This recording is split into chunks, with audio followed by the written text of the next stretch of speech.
Everyone, today I'll be answering a question from chapter 7 from page 105, and the question reads, examine your own online classroom and curricular resources. What languages, identities, and stories are most visible? How do you use the stretch in order to more fully represent your students and community? And so I haven't taught an online class, but I'm going to base it off of my Sunday school teaching, the class that I have on Sundays, and base it off of that mainly, and mainly talk about things that I could do to better represent students in my community. And so, as for the first part, examining my own classroom and curricular resources, what languages, identities, and stories are most visible? English is definitely the most present language. Spanish is also here and there, but we mainly speak English. Identities consist of mainly Hispanic. And stories, we don't really tell a lot of our stories in class. Actually, a lot of the stories are mainly just ones that are told, um, you know, as examples and stuff like that, or I try to tell a story here and there to kind of give an example, but we don't really tell a lot of stories in class, and so that is definitely lacking. And so now I'm going to answer the second part, which is how do you need to stretch in order to more fully represent your students and community. And so there are a lot of different ways that I need to stretch in order to more fully represent them. Um, excuse me, because I've just started teaching this class like this past year. I'm still getting to the groove of things and learning how to better teach them, and understanding what to talk about, what not to talk about, because the ages range from really small to like middle school, high school, or actually middle school, 8th grade, almost ninth grade, and so it's kind of really hard to balance the complexity of the ages and just understanding what to talk about, how to talk about it, and stuff like that. So usually we'll have like one person taking care of the young kids and then a person taking care of the older kids, but they're still all together. They can all still hear the same things, and so um, finding a way to understand every student has been a little bit difficult in that way. But ways that I can stretch in order to fully represent my students and community, I think just focusing on their story more, guiding questions that will help me to understand them and also help them understand each other, because they all know each other for the most part.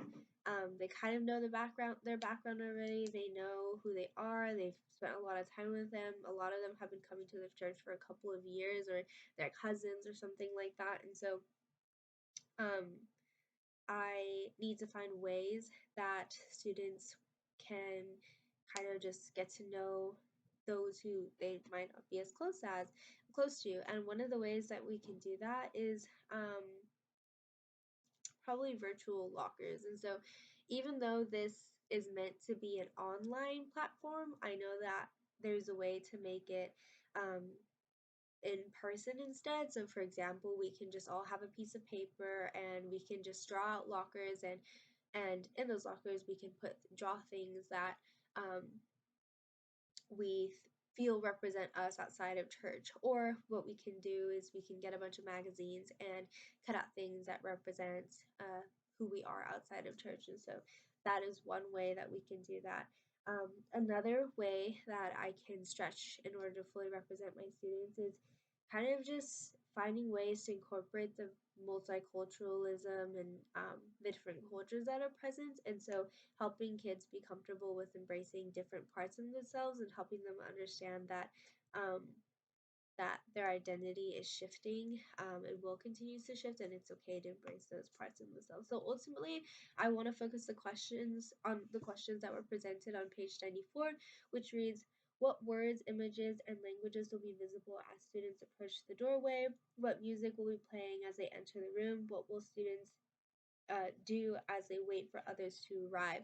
And so this is mainly for my future classroom. And so when I do have the opportunity to teach, I want to be able to put up words or images and languages in my classroom that will represent that this is an inviting space for those who speak different languages.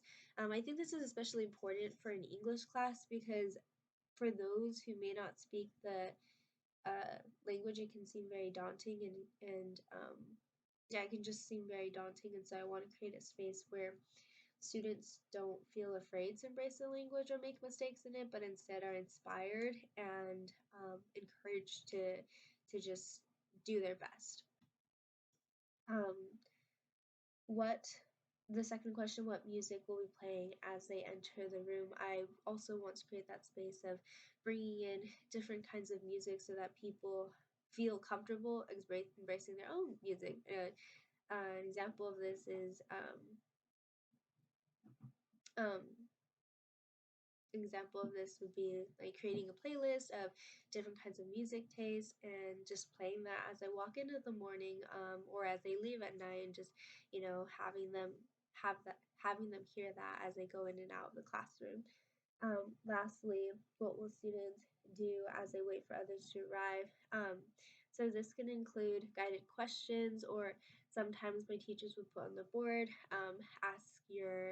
ask a friend this question, and so we would just kind of talk about it to fill the space as we're waiting for other kids to get in the classroom. So maybe asking a really good question where students are able to think more about just about their life and how they bring that part to school. And so overall, languages, identities, and stories visible in my class on Sundays include being Hispanic, speaking English, and such. Um, I need to stretch in several different ways, and this includes thinking of more activities and questions that will get students to not only show themselves to others, but help them to understand others and embrace others in a loving way. And yeah, those are my answers to chapter 7. Thank you.